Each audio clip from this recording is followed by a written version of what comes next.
शिक्षण मंत्र्यांच्या मतदारसंघातच शिक्षक भरती घोटाळा।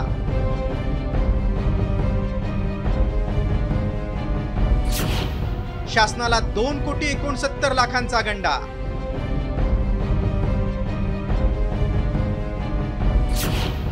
संस्था चालकासह मुख्याध्यापकाविरोधात गुन्हा।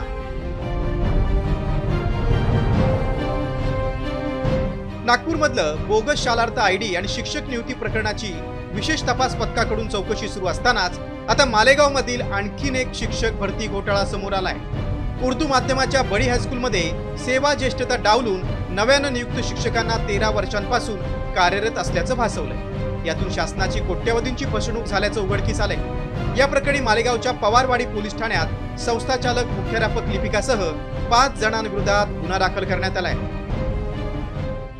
बडी हायस्कूलमधील 2 शिक्षिका विनाअनुदानित तत्वावर काम करत असताना त्यांना 20% अनुदान तत्वावर लाभ देण्यात आला। याच हायस्कूलमध्ये 13 शिक्षक 2012 ते 2021 या काळात कार्यरत असल्याचं दाखवलं। बनावट कागदपत्रांचा प्रस्ताव शिक्षणाधिकाऱ्यांकडे पाठवण्यात आला। तो मंजूर होऊन या शिक्षकांना 100% अनुदान लागू झालं। या शिक्षकांच्या थकीत वेतनापोटी 2,69,56,000 रक्कम घेतल्यानं गुन्हा दाखल झालाय। दरम्यान पोलिसांच्या तपासात शिक्षण विभाग सहकार्य करेल असं शिक्षण उपसंचालकांनी साम टीव्हीशी बोलताना सांगितलं।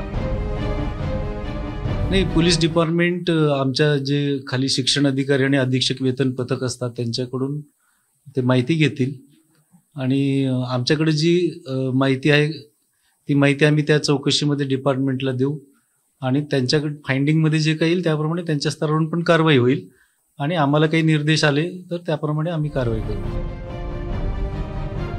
शिक्षण मंत्री दादा भुसे यांच्या मालेगावमध्येच 3 महिन्यांमध्ये शिक्षक भरती घोटाळ्यासंबंधी उघडकीस आलेली ही 4थी घटना आहे। यापूर्वीच्या प्रकरणांवर नजर टाकूया।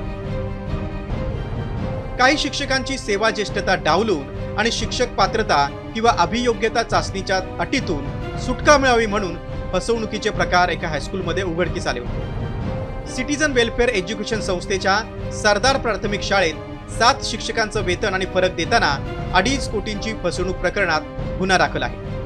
महात्मा फुले शिक्षण संस्थेच्या लोकमान्य हायस्कूलमध्ये देखील अशाच प्रकारे भरती घोटाळ्याचं प्रकरण पुढे आलं होतं।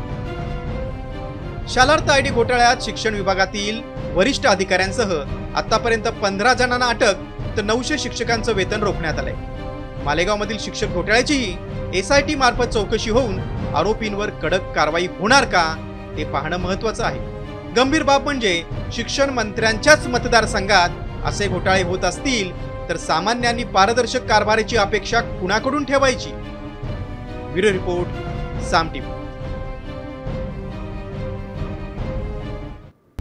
आता isakal.com आहे देशातील नंबर 1 ची मराठी न्यूज वेबसाईट।